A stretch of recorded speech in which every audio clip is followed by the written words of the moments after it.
Hello friends, good morning. Welcome back to my channel. तो आप सभी को नाग पंचमी की बहुत बहुत शुभकामनाएं।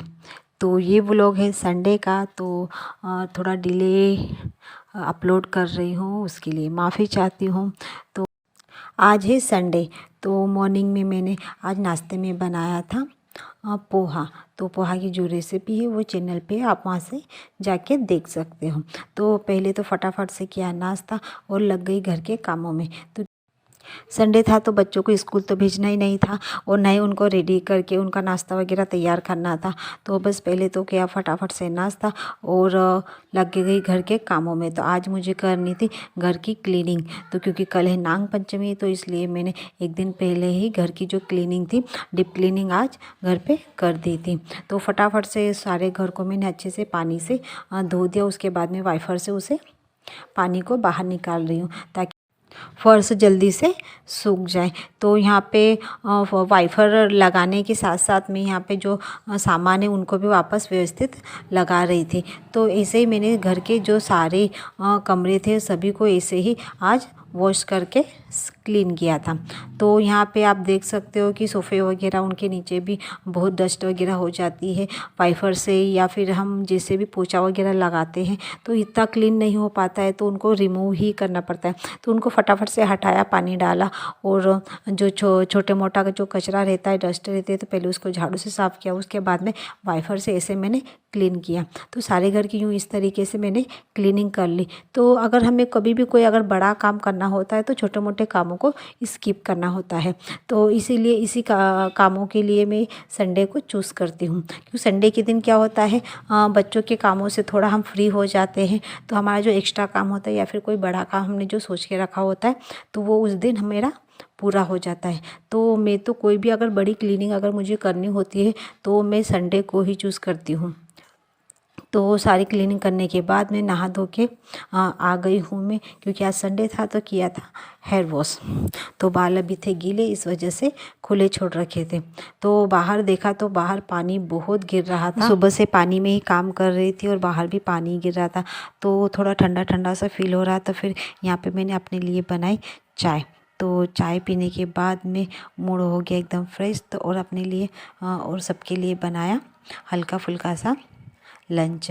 तो लंच होने के बाद में यहाँ पे फिर मैं शाम का टाइम हो गया था, तो शाम को बच्चों के लिए कुछ बनाना था स्पेशल।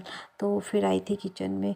तो किचन में आज पहले तो मैंने यहाँ पे जो मलाई इकट्ठी हो गई थी तो उसको गर्म करने के लिए रख दिया, क्योंकि किचन में मुझे आज थोड़ा ज़्यादा टाइम स्पेंड करना था। तो इस वजह से मैंने मलाई भी साथ ही साथ गर्म करने के लिए रख दी, और साथ ही साथ दूसरे जो काम है वो भी साथ ही साथ करते गई।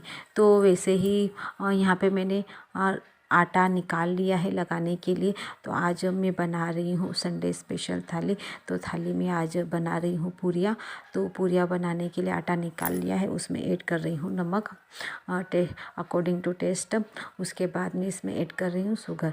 तो शुगर ऐड करने से क्या होता है ना, कि जो पूरियाँ होती है वो कम ऑयल अब्जॉर्ब करती हैं। तो इस वजह से उसमें शुगर मैंने ऐड कर दिया। उसके बाद में ऐड कर दिया है अजवाइन। तो अजवाइन की पूरियाँ टेस्ट में तो अच्छी होती है, साथ ही साथ पाचन तंत्र के लिए भी बहुत अच्छी होती है। तो इसलिए मैंने यहाँ पे जब भी मैं पूरियाँ बनाती हूँ तो अजवाइन उसमें ज़रूर ऐड करती हूँ। तो ये टेस्ट को काफ़ी बढ़ा देती है, क्योंकि बच्चे हैं तो तीखा खाना कम करते हैं और मतलब कि ऐसे ही पूरियाँ खाना पसंद करते हैं। तो यहाँ पे मैंने उसमें ऐड किया है बड़ी चम्मच से आधी चम्मच ऑयल। तो सबको अच्छे से कर देंगे मिक्स और आटे को कर देंगे साइड, क्योंकि जो मेरी मलाई है वो उसमें से घी जो है तो रिड्यूस होना स्टार्ट हो गया है। तो ये यहाँ पे उसकी चरम सीमा पे पहुँच गया है। तो बस यहाँ पे थोड़ा इसे एक्स्ट्रा टाइम देके अच्छे से कर लूँगी मैश। क्योंकि जब ये मलाई से घी निकालते हैं तो क्या होता है कि इसमें है ना थोड़ा थोड़ा दानेदार बन जाता है। तो उसे थोड़ा मैश करते हैं तो घी जल्दी से निकलना स्टार्ट हो जाता है। तो इसको अच्छे से चलाते हुए, और क्योंकि चलाने से क्या होगा कि नीचे चिपकेगा नहीं, तले में लगेगा नहीं। और फिर तले में लग जाए तो फिर क्या होता है कि इसके टेस्ट पे थोड़ा असर हो जाता है। तो इस वजह से मैं इसको कंटिन्यू ऐसे ही चलाती रहूँगी। तो चलाने के बाद में देखा तो घी जो जितना निकलना था उतना निकल चुका था। तो यहाँ पे मैं इसे कर दूँगी अब साइड में, और फिर से गैस को कर दिया है मैंने ऑफ। और अब यहाँ पे मैं आटा गूँधना स्टार्ट कर रही हूँ।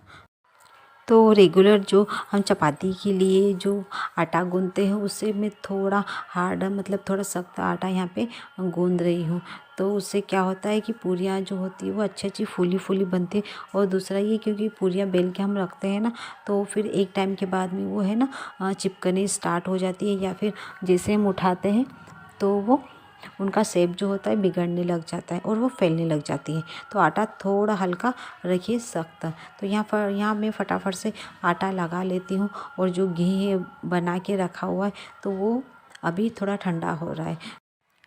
तो चपातियों के लिए जो हम आटा गूँथते हैं उसके मुकाबले थोड़ा हमें आटा सख्त गूँधना है, जिससे क्या हो गया कि रोटियां जो होती है तो उनके लिए हमें सॉफ्ट डो लगाना पड़ता है, लेकिन जो पूरियां होती है उनके लिए थोड़ा सख्त लगाना होता है। क्योंकि उससे क्या होता है कि पूरियां जो होती है फूल भी जाती है, और क्योंकि बेलने के बाद में हमें थोड़ा टाइम उन्हें रखना होता है, तो जैसे ही हम उन्हें पकड़ते हैं तो वो इधर उधर फैलती नहीं है, तो उनका शेप ख़राब नहीं होता है। तो यहाँ पे मैंने आटा लगा के साइड में रख दिया है। और जो घी ठंडा हो चुका था उसे स्ट्रेनर से स्टेन कर लेंगे। तो यहाँ पे देख सकते हो आप कि घी निकालने के बाद में जो छन्नी में ये बच जाता है, तो इसे खोया बोलते हैं, मलाई जो भी आप बोलते हो। तो इसका जो टेस्ट होता है पूरी तरीके से मावा के जैसा ही होता है। आप इसे किसी भी मतलब मिठाई वगैरह में, हलवे में, जैसे भी चाहो आप इसे यूज़ कर सकते हो। तो मैं इस मावे की बना रही हूँ रबड़ी। तो रबड़ी बनाने के लिए मैंने उसी कढ़ाई में डाल दिया है दूध, और उसमें ऐड किया है थोड़ा सा केसर।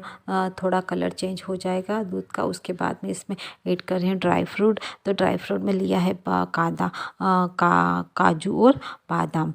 तो ये सब अच्छे से, क्योंकि कच्चे डाले हैं तो दूध में अच्छे से मिक्सअप होके जो इनका टेस्ट है तो थोड़ा चेंज हो जाएगा, और थोड़ा ये पक जाएंगे। उतनी देर तक मुझे इसे दूध में चलाना है। तो दूध में ये जो ड्राई फ्रूट अच्छे से पक चुके हैं, उसके बाद में मैं इसमें ऐड कर रही हूँ ये मावा, जो घी निकालने के बाद में बच गया था। तो इसको अच्छे से मिक्सअप करने के बाद में हमें इसकी थिकनेस का ध्यान रखना है कि हमें मतलब कि जो हम बना रहे हैं रबड़ी, इसकी थिकनेस हमें कितनी रखनी है, पतली ज़्यादा रखनी है या कम रखनी है। तो उसके अकॉर्डिंग आप इसे गर्म करें, क्योंकि आप जितना इसे गर्म करते जाओगे दूध जैसे जैसे कम होता जाएगा वैसे ये थिक होता जाएगा। तो यहाँ पे इसमें इस स्टेज पे मैं इसमें ऐड कर रही हूँ इलायची। तो इलायची ऐड करने के बाद में मैं इसे मिक्स कर दूँगी। तो जैसी कंसिस्टेंसी मुझे चाहिए वैसे मैंने यहाँ पे रेडी कर ली है। तो अब लास्ट में इसमें ऐड करूँगी शुगर। तो शुगर लास्ट में इसलिए ऐड कर रही हूँ ताकि जो इसकी क्वांटिटी है उस क्वांटिटी के अकॉर्डिंग मैं इसमें मतलब कि टेस्ट के अकॉर्डिंग इसमें शुगर ऐड कर सकूं। तो यहाँ पे शुगर ऐड करने के बाद में, शुगर मेल्ट होने के बाद में हमारी जो रबड़ी होती है वो बन के हो जाती है तैयार। तो थाली का जो एक आइटम है वो यहाँ पे बन के हो गया है रेडी। अब इसको रख दूँगी मैं साइड में।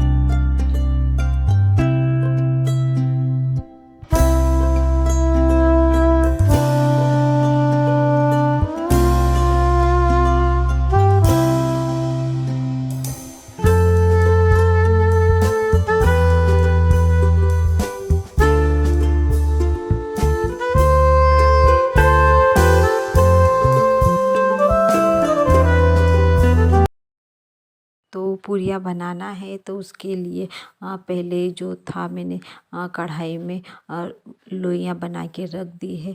और उसके बाद में ये जो सांचा है, मतलब आप जो भी बोलते हो, मशीन, सांचा, जो भी बोलते हो, तो उसकी हेल्प लेके मैं यहाँ पे जो पूरियाँ है दबा दबा के रख रही हूँ। तो क्योंकि हम अकेले होते हैं, बच्चे भी हैं, तो वर्कलोड थोड़ा ज़्यादा हो जाता है। तो इस तरीके की चीज़ें, मशीनें जो कुकिंग में, किचन में हम यूज़ करते हैं तो हमारे लिए काफ़ी हेल्पफुल हो जाता है। इन्वेस्टमेंट तो छोटे छोटे होते हैं लेकिन हेल्प ज़्यादा हो जाती है, क्योंकि बच्चे हैं तो बच्चों को संभालना भी होता है। एक टाइम ऐसा आता है कि हमको काम छोड़ के मतलब कि बच्चों को देखना पड़ जाता है। तो उस कंडीशन में क्या होता है कि इन इस तरीके के गैजेट से क्या होता है कि हमारा जो काम होता है ईजी हो जाता है, टाइम भी कम लगता है। तो यहाँ पे आप देख सकते हो जो पूरियाँ थी मैंने पूरी बना के कर ली है रेडी, और कढ़ाई में डाल दिया है तेल। तो तेल हो चुका है गरम। अब इसमें मैंने ऐड करा है आटे का गणपति। तो यहाँ पे मैंने आटे का गणपति बना के सबसे पहले फ्राई करूँगी। कहते हैं कि कभी भी अगर कोई फ्राई करने वाली चीज़ें इस तरह की जब हम त्योहारों वगैरह पे बनाते हैं तलने वाला खाना, तो बस उसमें आटे का गणपति डाल के फ्राई करते हैं। उससे क्या होता है कि खाना कम नहीं पड़ता और खाने में बरकत बनी रहती है। और उसके बाद में मैं कुछ स्नैक्स भी फ्राई कर रही हूँ।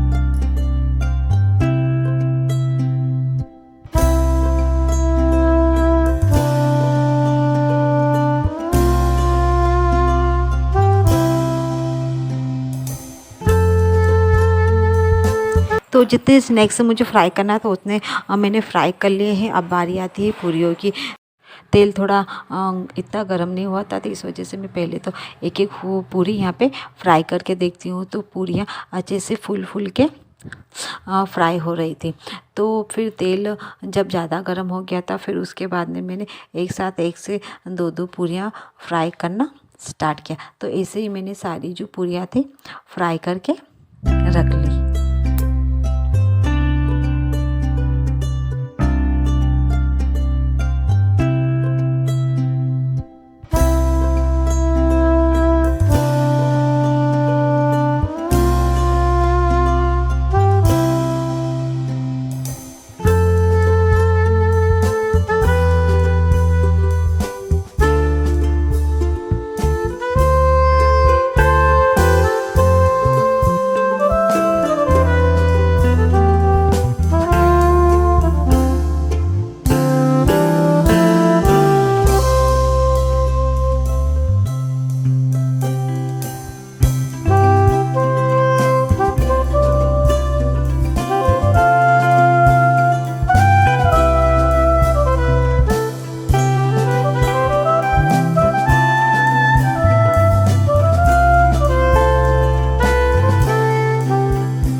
तो आप यहाँ पे देख सकते हो कि पूरियाँ जो है तो बन के तैयार हो गई हैं। तो कैसी फूली फूली जो पूरियाँ हैं वो बनी है।